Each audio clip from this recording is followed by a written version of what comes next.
Nous sommes en bas d'un bâtiment à Philadelphie à la fin des années 80. Et là, effectivement, il y a pas mal de gamins qui se baladent et il y en a notamment une qui est là.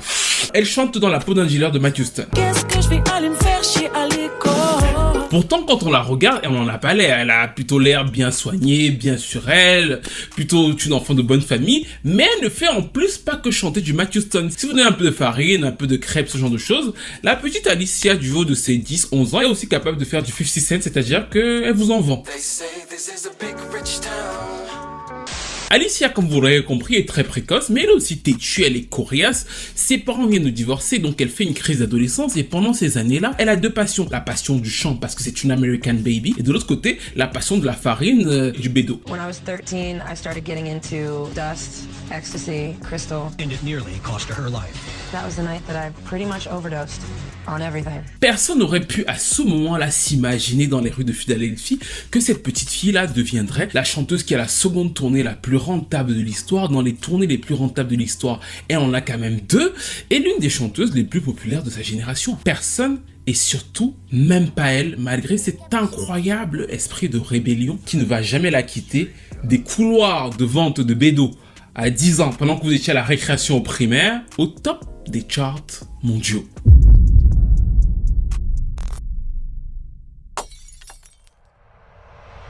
La ville de Philadelphie, dans laquelle notre héroïne grandit, est reconnue comme étant une des villes de la soul. Music Soul Child, les OGs, Harold Melvin, The Jones Girls, un patrimoine culturel soul absolument incroyable, beaucoup de clubs. Et là, ce soir-là, dans un club, au milieu des années 90, il y a une fille de 13 ans qui rentre dedans. La particularité de cette fille de 13 ans, c'est qu'elle est pas noire. C'est-à-dire que c'est une petite fille blanche qui entre dedans.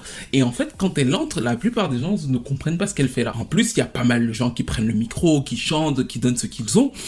Se disent, la petite là, qu'est-ce qu'elle est venue faire? La petite est un peu rebelle, elle a un look un peu punk. Pourquoi? Parce qu'elle vient d'un groupe de rock. At one of those parties, guys came over from like 3 towns over and I was singing in my bedroom. And they were like, we need a new lead singer. You want to be in our band? And that was my first band. Ça fait quelques années qu'elle chante, encore une fois vous le savez, elle s'appelle Alicia. Si vous voulez qu'on rappelle son CV, c'est une vendeuse de... Voilà, ses parents sont divorcés donc elle a un peu la rage. Et elle essaie de reprendre sa revanche sur la vie en exprimant plus ou moins ses peines par le chant. Singing was the only way that I could get people to stop talking and listen to me. It was the only way I could get my parents to stop fighting. Et ainsi donc, quand elle se retrouve dans cet environnement plutôt hostile, où on lui dit que t'es pas à ta place, t'es trop jeune, t'as pas la bonne couleur, qu'est-ce que tu vas venir nous montrer? Elle décide de prendre le micro et de donner tout ce qu'elle a sur un tube de Mary J. Blige, I'm Going Down. Et ça va complètement stupéfier la salle. Elle n'avait que 14 ans. He said, you gotta get on the microphone, you gotta sing. And I just started singing Mary J. Blige. DJ Storm said, you can sing. Come back and I'll give you a guest spotlight. Drug free. And I literally went home and I never did drugs again. Token white girl in the club, singing Mary J. Blige with people going, white bitch, get the off the stage. Who the you think you are?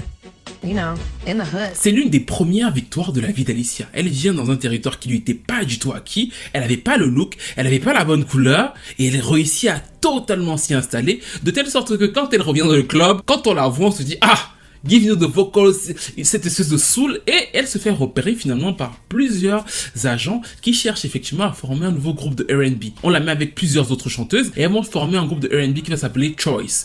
Directement, on commence à aller démarcher sur plusieurs labels et notamment il y a un fameux rendez-vous avec Tommy Mottola, l'ex-mari de Mariah Carey pour ceux qui voient les précédentes vidéos, directeur de Sony Music, donc c'est super big à l'époque. Il reçoit les filles et il se dit bon, Tommy a quand même pas mal de choses à faire, sa femme c'est la plus grosse vendeuse de disques de l'époque, il les voit là assises et il se dit bon, j'en connais beaucoup, jouez-moi la musique. Pendant que les filles sont en train de jouer la musique et tout, lui il regarde ailleurs, il est pas spécialement intéressé quoi, il a sa femme c'est Mariah Carey, attends frère, il a d'autres choses à faire de sa vie que d'écouter deux, trois gamines, il en signe 10 par an, il en refuse 10 par an, donc lui, il fait autre chose Tommy. Et pendant qu'il fait autre chose, à un moment, la gamine là, la petite Alicia qui du coup les années ont passé à 15 ans, se lève et elle tape du poing sur la table et elle lui dit mais tu te prends pour qui? Tu vas quand même faire au moins semblant d'écouter ce qu'on est en train de faire. And I remember we got into Tommy Mottola's office and we were singing and he was like fiddling around on his desk and he wasn't even paying attention and I just stopped us in the middle of our first song. I was like, can you at least act like you're paying attention and not look out the window while we're singing? I'm like 15 cursing out Tommy Mottola. That didn't go over well. Et là, pause. Moi je dis Hagra, Hagra. Directeur de Sony Music. C'est moi qui m'occupe de Michael Jackson, c'est moi qui m'occupe de Mariah Carey. Qui vient de me parler? Quel est le moustique là? Qu'est-ce qui s'est passé? Toi et tes petites copines, vous allez dégager d'ici. Oui, Tommy va moyennement apprécier la petite attitude rebelle. Oui, mes parents ont divorcé, je suis rebelle, j'ai vendu de la dope. Il va lui dire, moi je suis Mariah Carey, dès comme toi j'en ai vu 100 000, je suis Michael Jackson, donc toi et ton petit bordel, vous allez sortir de mon bureau. Et ce sera la fin de la pré-aventure de Choice avec Sony Music. Parce que Tommy n'apprécie pas l'attitude de la petite Alicia, donc il la fout à la porte. Il commence à y avoir d'autres démarchages, et là il va tomber sur L.A. Reid. L.A. Reid, notre grand pape de la scène R&B pop, aime bien Choice. It's pretty rare to find a young 16-year-old white girl singing with so much soul. She's not even old enough to be soulful yet. Il les signe, il tombe amoureux du groove, il passe par là et il se dit bon, on va faire quelque chose peut-être chez la Face Record avec le premier album de la formation. C'est un groupe de R&B un peu atypique, donc elle passe quelques temps en studio et l'album finit par être enregistré. Mais quand l'album est enregistré, L.A. Reid écoute l'album, il écoute, son oreille macère le truc et il finit par se dire qu'il y a quelque chose qui manque. Ou alors, non, il y a quelque chose en trop. Le truc en trop, oui, ce sont les deux autres filles pour L.A. Reid. Les deux autres filles là, en fait, finalement, non. Il trouve que la personne qui a de la soul, de la vibe et tout, c'est la petite Alicia. Il se dit qu'il y a forcément quelque chose avec elle. C'est elle, la Survivor. Il la regarde comme ça en plein meeting et il lui dit, je veux que tu dises à ta petite camarade que c'est fini. Même si effectivement vous avez tissé des liens et tout. Tu dois leur dire que pour ton propre bien, tu vas faire une carrière solo parce que selon moi, c'est toi la Diana Ross du groupe. La petite Alicia, qui est rebelle d'habitude, est paniquée par cette mesure parce que limite c'est l'industrie qui lui demande de changer. Elle est fidèle à ses copines. Mais elle finit par se dire que franchement, rébellion, mais la bouche qui mange, c'est la bouche qui mange. Donc elle finit par dire à ses copines, bisous, mais moi j'y vais. Elle signe son contrat en solo et à partir de ce moment-là, il va y avoir la fameuse transition. Ils vont totalement restructurer l'image d'Alicia qui va donc devenir Pink. Pink, c'est le nom que son petit ami lui donnait, le petit ami qu'elle avait rencontré dans ce fameux bar où elle était devenue célèbre en faisant des reprises de chansons R&B. En fait, son petit ami de l'époque l'appelait Pink. Il trouvait qu'elle avait un cœur rose et petit à petit, elle va commencer à avoir que des coiffures roses, s'habiller en rose et ça va devenir sa marque de fabrique. Le label va structurer tout ça au fil des mois et des années. Et donc, on va partir de la petite Alicia rebelle, rock'n'roll et tout, à cette espèce de femme entre la femme noire light skin, c'est-à-dire que quand on regardait Pink, pour beaucoup de gens, en fait, on aurait pu se dire que c'était une femme noire, vu qu'elle chantait du R&B, elle s'habillait un peu comme une chanteuse de R&B, on aurait pu se dire que c'est une femme noire très claire de peau, et la femme blanche ghetto chic. Alicia meurt, mais la mort d'Alicia est en plus storytellée parce que L.A. Reid raconte que en fait lui il a dit à Pink de quitter son groupe et une semaine après il a ouvert son bureau et waouh, tout était rose, il a découvert Pink, c'est-à-dire que la métamorphose, fusion comme dans Dragon Ball Z, elle est entrée là et il n'avait rien compris, il n'avait pas prévu que d'un coup comme ça, elle devienne cette espèce de merveille pour son label La Face Records. One day, she was Alicia Moore, and a week later, she shows up at my office, and she's Pink. Il va jouer la carte du mec impressionné par le fait que cette petite fille se soit transformée en une semaine en un parfait produit marketing pour le mainstream, ce qui reste jusqu'aujourd'hui, selon moi, l'un de ses meilleurs coups marketing.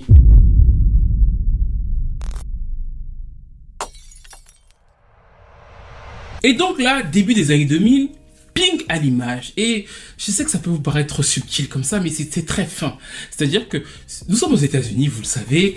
Peut-être les plus jeunes, là, je vous raconte une histoire qui remonte quand même à 25 ans. D'ailleurs, n'oubliez pas de vous abonner à la chaîne et tout. Je me rends compte que le temps commence à beaucoup passer, mais le fait que Pink aurait pu avoir un procès sur la couleur de peau et que son pseudonyme est un pseudonyme de couleur est très fin.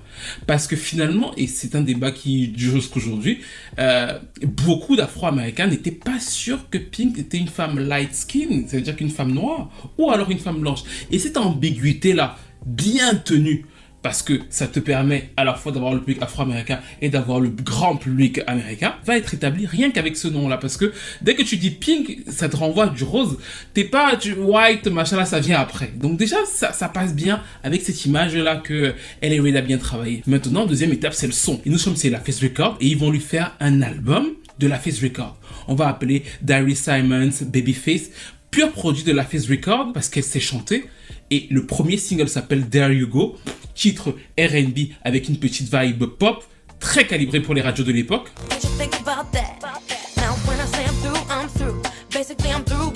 Le second single, c'est la chanson Most Girls, et elle est aussi dans cette vibe Girls Power, initiée par Chelsea, repris par Destiny Child, qui cartonne à l'époque, et beaucoup structuré par Candy Burroughs, qui écrit plusieurs des chansons.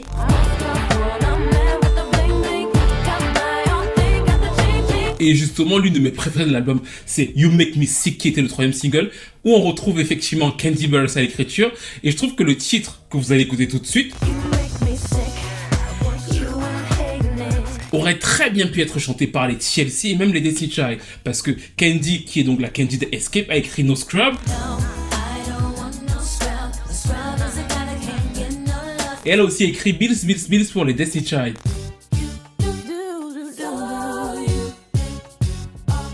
Même si je trouve que Chili et T-Boz, ça leur ressemble plus dans le langage You Make Me Sick.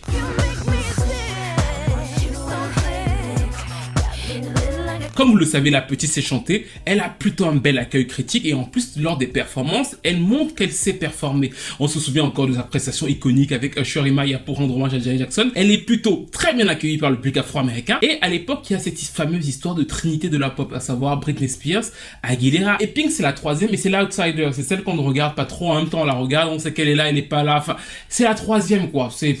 Voilà. Mais elle commence à faire son petit bout de chemin, à avoir son public. L'album fait 5 millions d'exemplaires vendus dans le monde, donc ça montre une assise sur le public afro-américain, mais aussi une capacité à toucher le public mainstream. Toutefois, au fond d'elle, la petite Alicia n'est pas encore morte. C'est-à-dire qu'elle a encore toutes ces choses qu'elle veut régler, elle veut pouvoir exprimer toutes les histoires pénibles qu'elle a vécues dans l'enfance, mais aussi sa capacité à... Voilà. Toutes ces histoires-là qu'elle a vécues, le vrai, elle, en fait, finalement, quelque part, n'est pas exprimée dans le R&B. D'ailleurs, geste symbolique avec le succès de l'album, c'est que lors du divorce des fameux parents, ce divorce qui l'a tant marqué, en fait, son père, avec une Rolex, sur les critères de l'échelle de Nicolas Sarkozy, il avait réussi sa vie. Mais comme la vie n'est pas immuable, on peut être riche un jour, pauvre le lendemain, président un jour, prisonnier le lendemain, enfin voilà, vous voyez ce que je veux dire? Comme la vie est imprévisible, le père de Pink va devoir vendre sa Rolex pour pouvoir payer la pension alimentaire de ses enfants. Et ça a marqué sa fille de telle sorte que, quand elle va cartonner avec son album, la première chose qu'elle va faire, c'est acheter une petite Rolex à son papounet. I put this box on the table. He just knew what it was. And he just started crying, and he doesn't like to cry. To be able to give that Rolex back to him, the child support Rolex was like... Yeah, this is a good day. Et la deuxième chose qu'elle va faire encore plus surprenante, c'est que le succès étant fragile à l'époque, il fallait enchaîner sur le second album. Et Ellie Reid était déjà en train de travailler le second album, appelé d'autres producteurs de l'époque. Et elle va arriver dans la pièce de Ellie Reid et elle va lui dire je veux pas refaire l'album. Il dit quoi? Pardon? Alice, viens un peu, viens. Tu veux que je te fasse ce que Tommy Mottola t'avait fait? Et elle lui dit frère, je ne veux pas refaire l'album. Pardon? Il dit mais de quoi tu me parles en fait? Qu'est-ce que je t'ai dit? Est-ce que tu ne comprends pas bien? Est-ce que tu veux que je te parle en langage de la rue là? Tu sais qui je suis à la base. Et là, Ellie Reid l'a fait asseoir, il lui demande, mais du coup, ok, explique-moi tout. Et là, Pink va lui dire, je veux changer de style et surtout, j'ai une de mes idoles que je veux recontacter. C'est une chanteuse du groupe Four Non Blondes, qui est un groupe qui avait cartonné dans les années 90 avec la chanson What's Up. Et la chanteuse principale, Linda Perry, je trouve qu'elle écrit trop bien. Je veux vraiment travailler avec elle. Vous imaginez la tête de Ellie Reid. Linda what? Je te dis qu'on va cartonner, tu me parles de Linda Perry.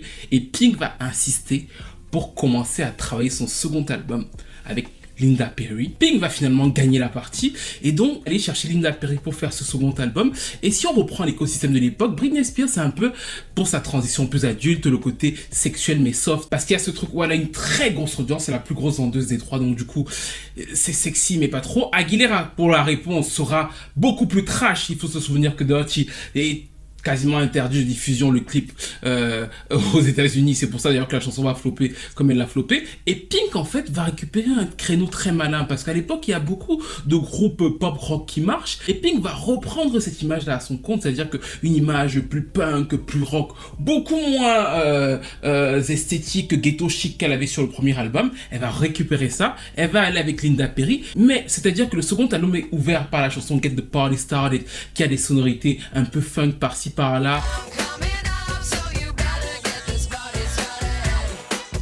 qui aura un remix d'ailleurs avec des rappeurs.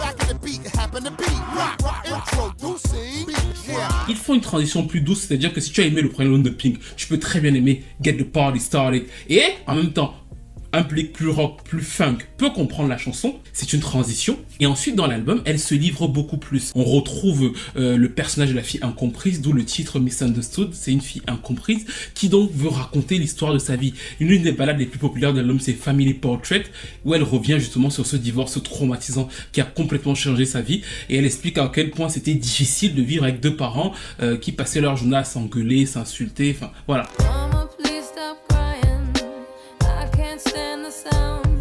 Ensuite, il y a un titre Just Like a Pill et c'est intéressant parce que du coup, on retrouve notre petite Pink qui a 22 ans et elle se souvient que Alicia vendait déjà et consommait déjà à 10 ans, donc du coup, elle peut parler de farine, mais en même temps, il y a un mimétisme qui est joué parce qu'elle sait qu'elle implique l'adolescence sur les relations sentimentales.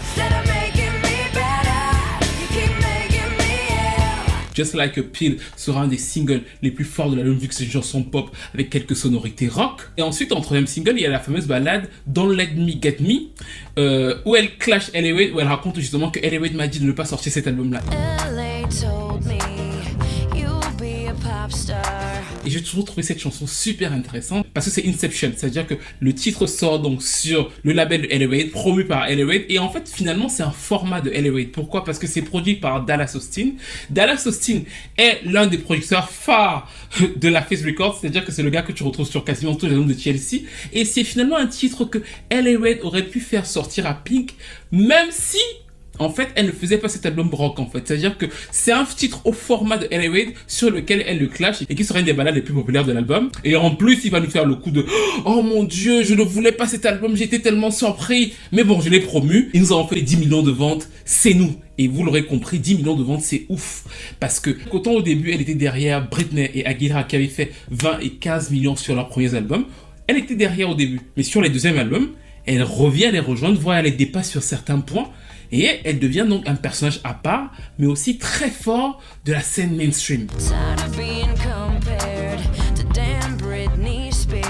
En soi, c'est très adolescent ce qu'elle fait, mais elle est dans une image qui lui permet de récupérer une partie du public mainstream auquel n'ont pas accès les autres. Notamment sa rivale Aguilera qui va l'ulcérer parce que Linda Perry qu'elle récupère est oubliée depuis 10 ans. Linda Perry aide Christina Aguilera à faire Misunderstood, mais en vérité, plus personne ne s'occupait d'elle. Sauf que quand ça cartonne, bien évidemment, d'autres personnes l'appellent et notamment Aguilera appelle Linda Perry parce qu'elle écoute Misunderstood alors qu'elle se déteste et ça va ulcérer Aguilera, même si finalement ça va donner à Aguilera sa balade la plus iconique, à savoir Beautiful. C'est justement parce qu'il y a eu Misunderstood que Aguilera a eu son plus gros tube dans le monde pour moi, Beautiful. Ça a toujours agacé, ça agace toujours Pink. I took it really personally when she started working with other artists, particularly artists that I didn't like. Qui avait dit qu'elle ne pense pas que l'imitation soit la plus belle forme de la flatterie. L'imitation, des fois, ça fait juste chier. I don't think imitation is the highest form of flattery. I think it's annoying. Et moi, je la comprends. Des fois, je vois des gens reprendre mon contenu, mes expressions et tout, jamais me citer. Et je me dis, putain, what the fuck. Et ça me donne juste envie de réécouter Misunderstood. Cet épisode va gâcher les rapports entre Linda Perry et Pink. Ça va devenir de plus en plus froid, mais Pink a besoin de faire son troisième album et vous l'aurez compris, c'était très intéressant le fait de passer de ce premier album qu'elle avait fait au second. En plus, elle va dire dans plusieurs interviews, moi je ne veux jamais faire 2 fois le même album. Et elle avait le côté où je suis désormais un personnage à part, il faut que j'aille encore plus loin. Parce que Misunderstood, finalement, c'est un disque pop assez classique. Donc elle se dit, je vais faire un disque un peu plus rock, je vais vraiment saccager l'industrie, c'est moi la fleur rose. Et donc du coup, elle prend le parti cette fois d'aller vers un disque moins lisse que Misunderstood. Et là, elle demande à Linda Perry de venir l'aider. Sauf que la chimie n'est plus la même qu'au début et finalement donc Linda Perry est pas très emballée par ce projet et quand Pink finit d'enregistrer le projet avec d'autres personnes, elle vient faire écouter les chansons à Linda Perry et tout et Linda Perry écoute le truc, elle va lui dire la vérité de façon un peu trop brutale, elle va lui dire meuf mais c'est catastrophique.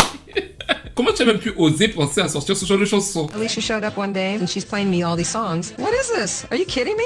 So we had a falling out and I took it personally. C'est à partir de là que leurs rapports vont complètement se gâter. Parce que Linda Perry va refuser de faire partie de l'album. Et bizarrement, le monde entier, quand l'album va sortir, vu qu'il va s'appeler Try This, en 2003, va penser que Linda Perry avait raison. Le premier single, c'était la chanson Trouble. C'était une sorte de titre punk rock avec des sonorités un peu hard rock qui a complètement dérouté sa fanbase parce qu'encore une fois, elle n'a pas une fanbase. C'est super important que vous le reteniez pour cette partie de la vidéo. Elle n'a pas une fanbase rock. Son créneau, c'est un créneau pop. Sur le second single, elle a essayé d'ouvrir avec un titre un peu plus dance, avec des sonorités rock. Là encore, God is a DJ n'a pas fonctionné. Et la troisième balade, qui était une autre balade rock qui s'appelait Last to Know, va aussi complètement se relater dans les charts. C'était vraiment pour elle la descente aux enfers à partir de ce moment-là. Elle va se faire ratatiner par les critiques, elle va gagner un Grammy Award, mais finalement l'album va être tellement mal accueilli que L.A. Reid va repasser aux manettes. C'est-à-dire que autant je pense que sur Misunderstood, ils n'étaient pas d'accord au début, mais qu'ils ont fait un jeu de dupe, c'est-à-dire que après finalement ils se sont entendus, autant je pense que sur Try This, elle y est allée seule.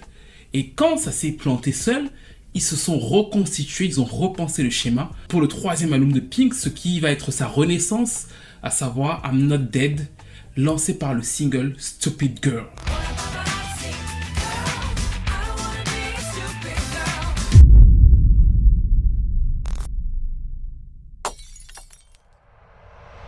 Première chose intelligente dans Stupid Girl, c'est le message. Pink se reprend en disant: moi, je suis différente des autres filles du game et je critique l'image que ces autres filles du game, à savoir les Paris Hilton, Britney Spears et tous les autres, vous montrent des filles bombasses, Beyoncé, qu'elle va critiquer d'ailleurs un peu plus tard, ces filles bombasses qui sont toujours à poil derrière des mecs, elle parodie plusieurs clips.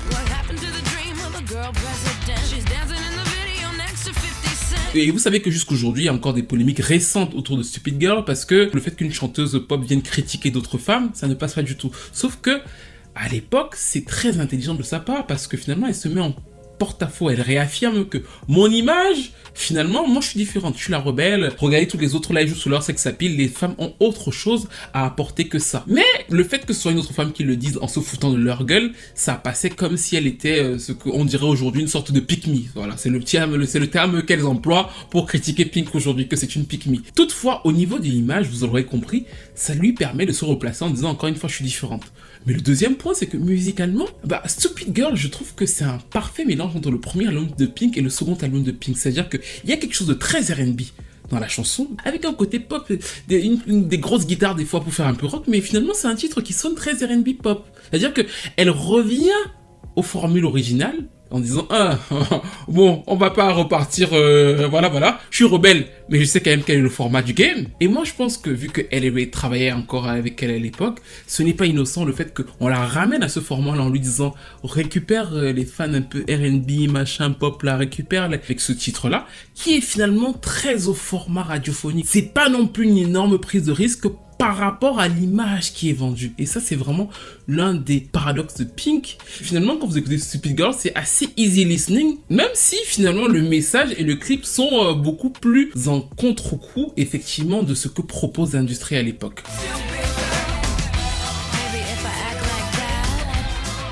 Et pour moi, ceci est totalement inhérent à l'album I'm Not Dead.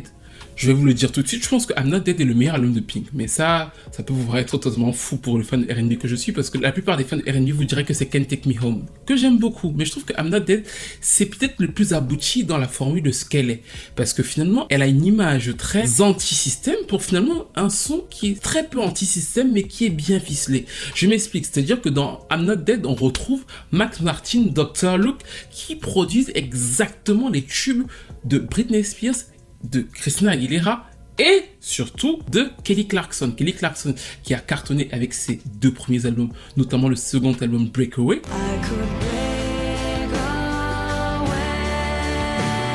Pink s'insère totalement dans ça. Là où ça peut être moins visible de voir le côté pop rock de Kelly Clarkson parce qu'elle a moins cette image-là, Who Knew, qui est une chanson magnifique qu'on retrouve dans I'm Not Dead, s'inscrit totalement dans des titres comme Since You've Been Gone,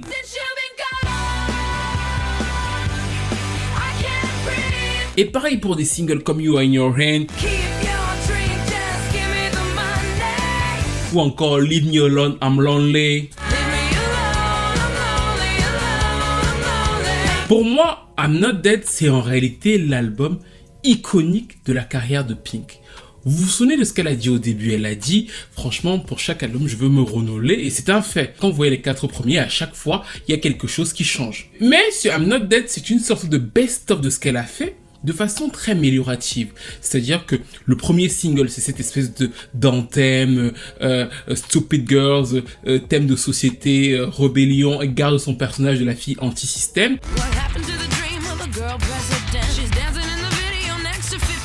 Le second single, c'est la ballade sentimentale. Pour le coup, c'est une chanson qui rend hommage à son ami décédé, et ça fait aussi le lien avec le fait qu'elle a mûri, et elle touche aussi à ce point de société. Elle qui racontait comment elle vendait de la dope à 12 ans, raconte là que son ami meurt parce qu'il a consommé. Et donc du coup, c'est un point de vue plus mature, notamment par rapport à Misunderstood. Troisième point, c'est le côté fun. Pink est fun, elle est très rigolote, donc du coup, sur des titres comme You in Your Hand ou encore Leave You Tonight, elle retrouve ce côté plus fun enlevé. Et la petite pincée qui vient derrière, c'est la pincée politique qu'on retrouve par exemple sur un titre comme Mr. President, où elle parlait de l'élection de George Bush.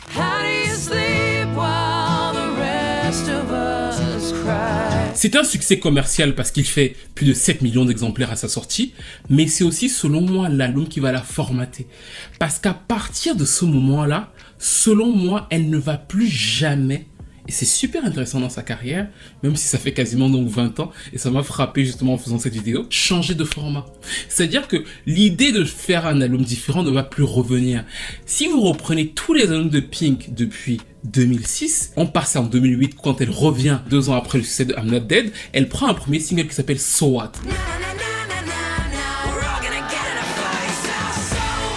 So What qui est produit encore une fois par Max Martin, et c'est un titre pop avec des petites sonorités rock. En fait pour moi c'est même une guitare, c'est-à-dire que c'est un titre pop, donc du coup très fun, où elle raconte un truc personnel. C'est la Pink légère qui ouvre l'album en se moquant de son propre divorce. Et le second single, c'est la ballade sentimentale, sociétale, qui parle d'un thème qui touche plus ou moins à tout le monde, Sober. Là où New était une chanson qui touchait à l'addiction de façon générale, là c'est une chanson dans la même thématique, presque le même genre de balade, qui touche plus ou moins cette fois-ci à l'addiction spécifique à l'alcool. 2 ans après, en 2010, elle sort le fameux Best Of, qui sera lancé par Raise Your Glass, et Raise Your Glass ressemble trait pour trait à So What, parce que c'est produit par les mêmes personnes, à savoir c'est encore du Max Martin. Et je tiens ici à ce que vous ouvriez bien vos oreilles. Pour moi, Pink ne fait pas de rock. Pink fait des titres, c'est d'ailleurs pour ça que c'est produit par les mêmes producteurs que les autres, Max Martin, Dr. Luke, c'est quasiment les mêmes qui font les titres de Katy Perry, de Britney et de Kesha. C'est-à-dire que en fait, quand vous l'écoutez, c'est de la pop formatée. La seule différence, c'est que comme elle a le personnage de la rebelle, très souvent, je me moquais d'ailleurs souvent en disant qu'on nous ajoute une guitare un peu plus prononcée ou alors un synthé. Et c'est un peu devenu son autoroute. Raise Your Glass ressemble trait pour trait à So What.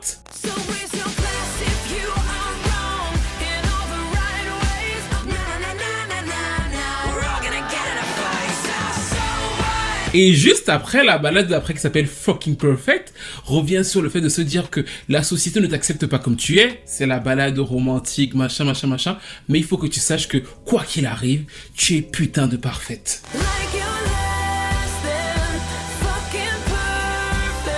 Entre Who Knew, Sober et Fucking Perfect, elle est toujours sur la même formule, aussi bien sur les premiers que second singles, que sur la structure même de ses albums. Le truc en plus, selon moi, va venir de ses prestations télévisées, c'est-à-dire que de base, c'est une bonne chanteuse, très diverse, beaucoup de qualité vocale. Ensuite, elle performe bien, de base déjà, elle sait danser, et après, elle va rajouter à son arc ses prestations absolument incroyables, où elle va venir sur scène et commencer à monter dans les airs, et ça a notamment été iconisé lors de la promo de la balade Glitter in the Air.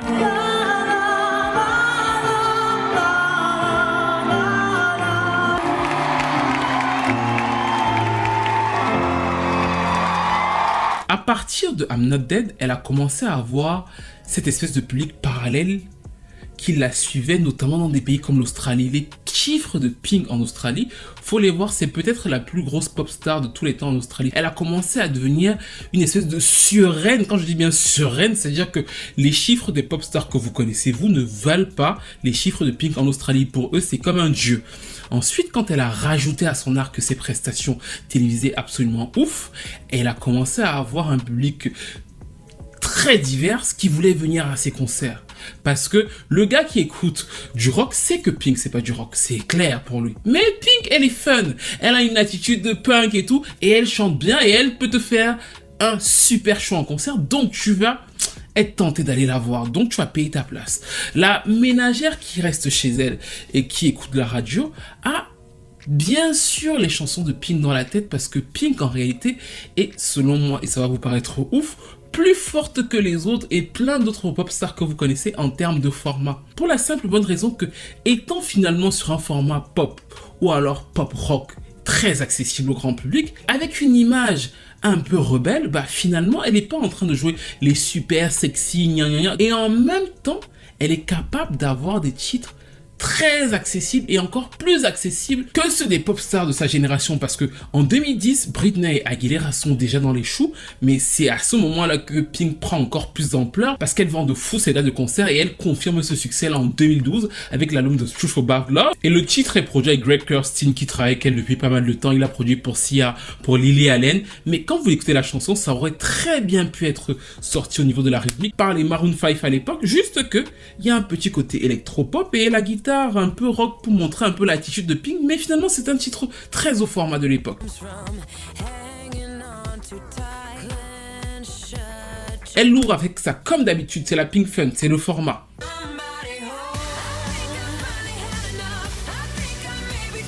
Et ensuite le second single, c'est la balade émotionnelle, vraiment, qui vous raconte une histoire qui peut vous toucher tout le monde et qui va s'appeler donc Try. Et cette fois-ci, elle vous dit que des fois c'est dur, et je pense que beaucoup de gens vont se reconnaître. Des fois c'est super compliqué après une rupture, après avoir été largué ou alors déçu, trompé. Mais il faut pas cesser d'espérer. C'est très bateau finalement le texte, mais tout le monde peut s'y reconnaître et la mélodie est vraiment jolie. Belle prestation télévisée dans son univers à elle, elle y est.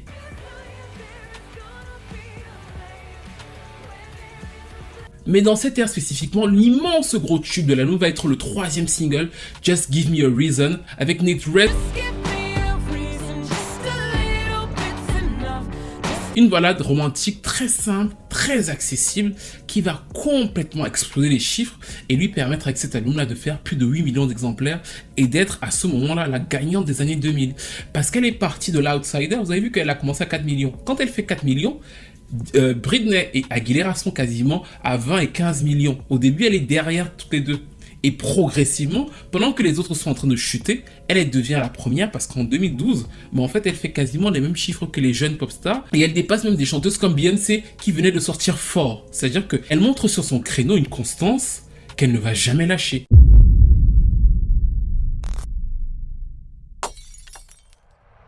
Cinq ans passent entre le succès de Pink en 2012 avec The Truth About Love et son retour avec Beautiful Trauma en 2017.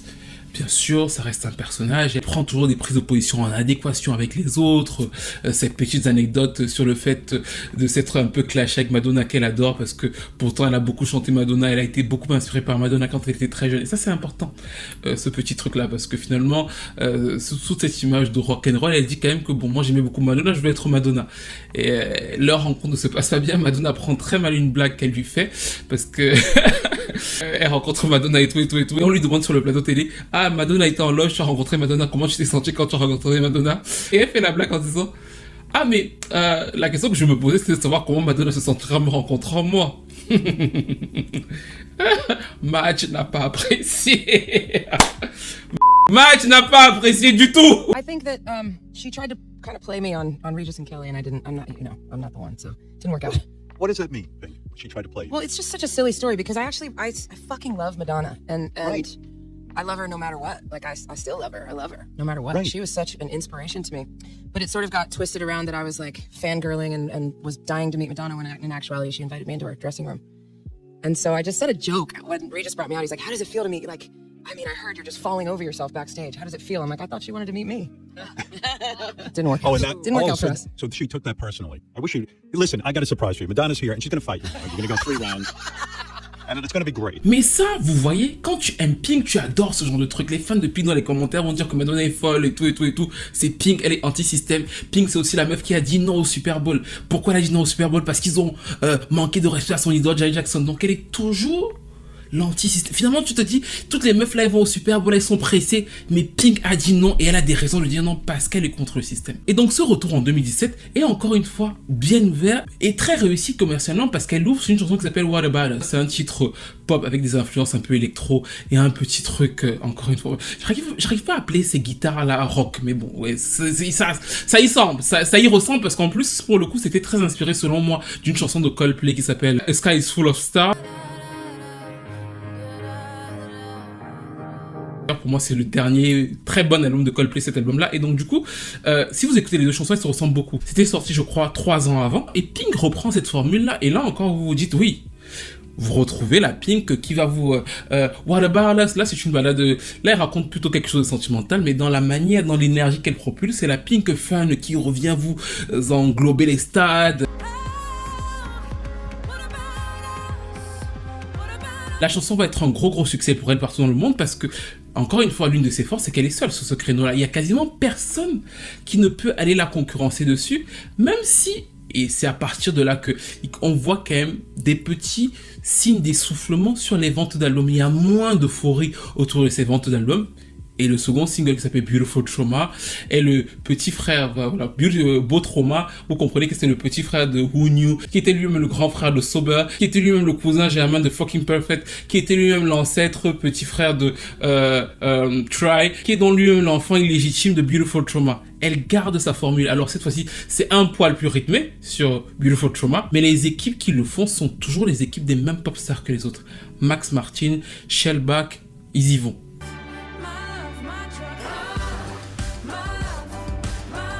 17 ans après ses débuts, elle réussit encore à faire plus de 6 millions d'exemplaires vendus avec cet album-là. Et là, ça nous confirme quelque chose que je pense que vous avez déjà écrit dans les commentaires normalement. Oui, Pink est le plus gros produit féminin, en tout cas des pop stars des années 2000. Je sais que là, ils vont tous tomber, ils vont dire non. Factuellement, Pink, c'est le meilleur produit pop star féminine. Je ne parle pas de R&B, machin. En termes de pop star féminine, Pink, c'est le meilleur produit. Parce que c'est celui qui dure le plus longtemps. Quand on parle je parle de meilleurs produits, c'est pas genre tu as vendu beaucoup sur un moment. Factuellement, c'est elle qui a la capacité d'avoir la plus longue longévité, même si je pense qu'en réalité, c'est le cheval de Troie en réalité de l'industrie.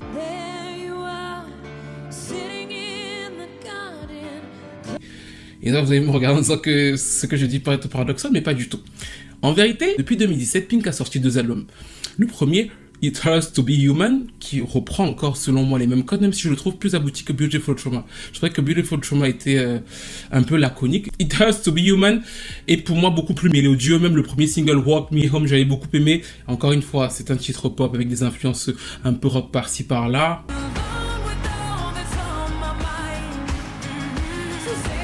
Le second single international était la chanson It Hurts to Be Human, qui est donc, vous connaissez déjà, c'est une balade vraiment émotionnelle, c'est dur d'être humain quand tu n'es pas là. Elle avait appelé justement pour pouvoir rafraîchir son format, être un peu plus actuel, Khalid sur la version single.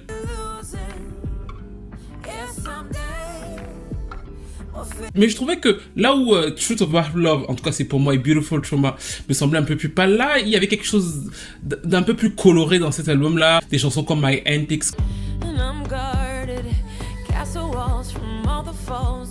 Ça c'est ma chanson de dépression, ça. Tu me brises le cœur, tu me retrouves quelque part en train d'écouter.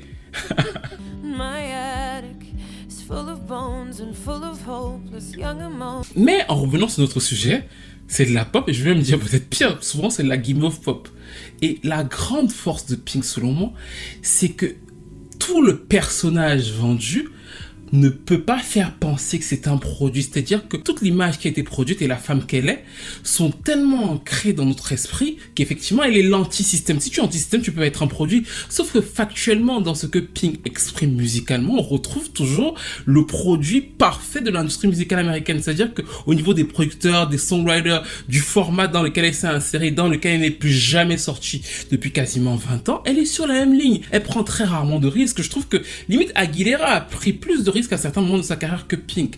Pink, finalement, elle parle beaucoup, elle a beaucoup d'images, mais finalement, dans le son, contrairement à ce que les gens pensent, parce que ils ont une vision très restreinte du public qui écoute, bah, en fait, elle est très grand public. Elle est bien plus grand public que la majeure partie des chansons dont je parle sur cette plateforme, parce que les gens qui écoutent du rock peuvent se sentir titillés par certaines de ces petites influences ici par là. Les gens qui écoutent de la pop, bah, en fait, c'est la ménagère qui aura toujours sa petite balade très simple, très sentimentale. C'est même pas super étriqué ou alors sur storytelling comme du Taylor Swift, en fait. Elle, c'est vraiment des trucs que ta grand-mère peut comprendre, ta mère peut comprendre. Bah, on t'a brisé le cœur, il faut recommencer, frère. Qui aurait pu penser que tu m'aurais quitté? Qui aurait pu imaginer qu'un jour je me retrouverais ici en train de pleurer et de me demander où tu es? Ça, c'est une phrase que tout le monde peut comprendre. Vous comprenez, je comprends. Il y a forcément un jour dans votre vie quelqu'un qui est parti et vous vous dites, putain, est-ce que j'aurais pu penser que je serais aujourd'hui sans cette personne-là?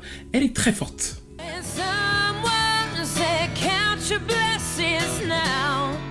Et comme elle sait chanter, et qu'en plus, selon moi, c'est clairement la meilleure sur scène, je pense vraiment que c'est le seul moment où elle est surestimée, c'est le fait qu'on ne montre pas assez les incroyables shows qu'elle met en exergue. Je trouve que vraiment, le fait qu'on ne la cite même pas parmi les performeuses, je trouve ça incroyable.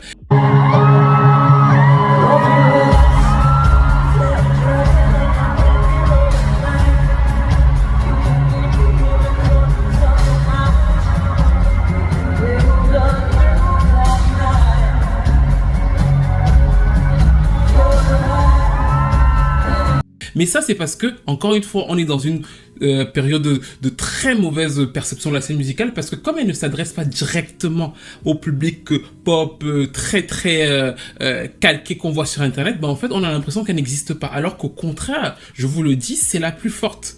Factuellement, ces chiffres le montrent. Et le fait qu'elle réussisse à remplir des stades et qu'elle a, parmi les 10 tournées féminines, les 2 tournées les plus rentables de tous les temps,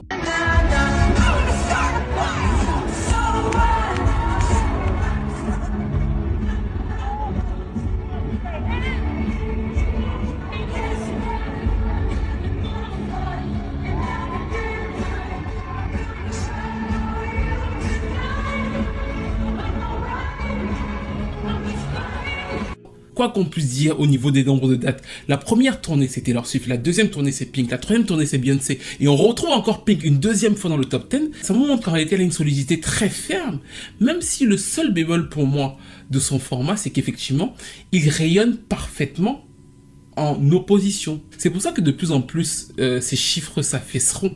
C'est-à-dire que comme tu es anti-système, il faut que le système existe pour que tu puisses toujours briller. Et c'est pour ça qu'elle les tue toutes progressivement. Comme les autres sont très système, elles se suivent toutes les autres, elles sont toutes sur la même concurrence, bah en fait Pink brille. Mais moins il y a les autres, bah en fait Pink aussi fait moins anti-système vu que le système existe de moins en moins. Elle peut pas être l'anti-système de filles qui ont 20 ou 25 ans. Et c'est pour ça que fatalement elle garde une fanbase très solide, mais que ses chiffres sont moins extraordinaires. Surtout que je trouve que sur le dernier album quand même, la musique aussi est vraiment devenue selon moi hyper redondante. Même si encore une fois c'est la même formule. Le premier single, Pink vous amène danser, on va danser avec Pink, c'est la fun Pink.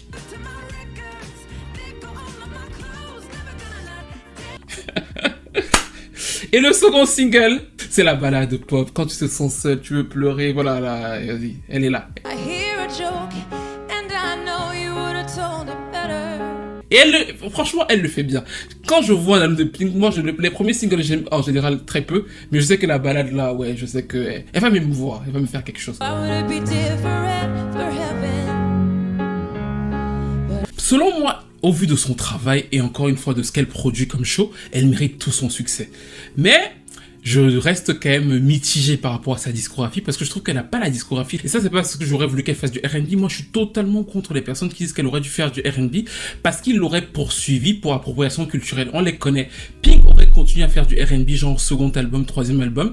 Les mêmes personnes qui aujourd'hui sur les réseaux sociaux, les Afro-Américains qui vous disent qu'elle aurait dû revenir, auraient dit que Pink est une appropriatrice culturelle qui vole leur culture et une blanche. Enfin, on aurait eu le même truc qu'on a avec plein d'artistes qui souvent est totalement déglingué. Donc moi, j'aurais même pas voulu qu'elle revienne vers du R&B en mode R&B clinquant. Surtout que ça ne lui correspond pas dans ce qu'elle veut faire musicalement. Et en plus, elle aurait dû suivre les modes, c'est-à-dire si elle avait travaillé Rich Harrison avec Timbaland et tout, même si ça avait marché, quelque part, ça aurait pu se retourner contre elle. En revanche, ce que je trouve dommage, c'est que par rapport à ce qu'elle disait, par rapport à ce truc de rébellion, finalement, sa discographie ressemble trop à ce que l'industrie musicale américaine est. Il n'y a pas d'excentricité, il n'y a pas de prise de risque, non. Finalement, elle n'a pas d'album soul, elle a pas d'album... Elle est finalement... ce que je vous ai dit à partir de I'm Not Dead très formaté. Et donc du coup, moi qui écoute chacun de ces albums, j'ai très peu de surprises.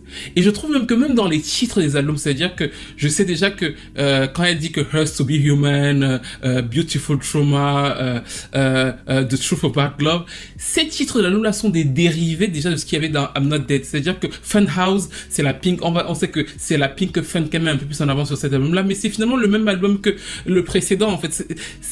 Elle fait des trucs synonymes qui marche bien, mais elle n'est pas l'anti-format qu'elle prétend être finalement. C'est-à-dire que finalement, elle a gagné. Pour moi, elle a clairement gagné parce que c'est une fausse rebelle.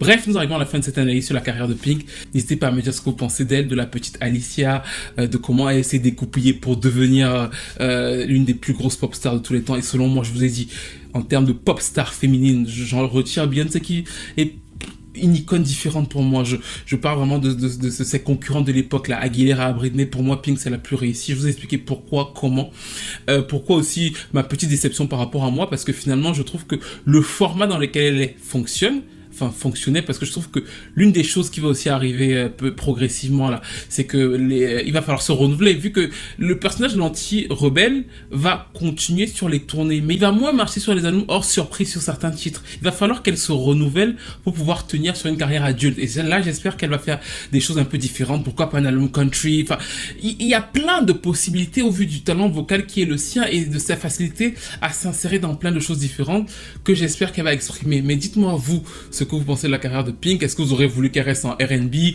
avec son premier album Can't Take Me Home? Que pensez-vous de l'album I'm Not Dead qui selon moi est son meilleur album? Que pensez-vous de Misunderstood? Pour moi c'est un album sympathique mais un peu adolescent selon moi.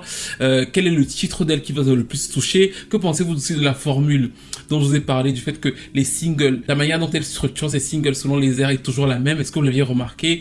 Est-ce que vous adorez ça? Est-ce que ça vous a ennuyé? Et comment voyez-vous la carrière de Pink dans les années et mois à venir? N'hésitez pas à me dire tout ça dans les commentaires. N'hésitez pas à liker, à commenter, à me dire si vous êtes déjà allé la voir sur scène. Que pensez-vous de ses prestations scéniques? Encore une fois, à un moment je disais que souvent je m'entraîne avec mon rideau de douche, j'essaie de faire tout ce qu'elle fait là, tout, mais je ne suis pas aussi bon qu'elle clairement.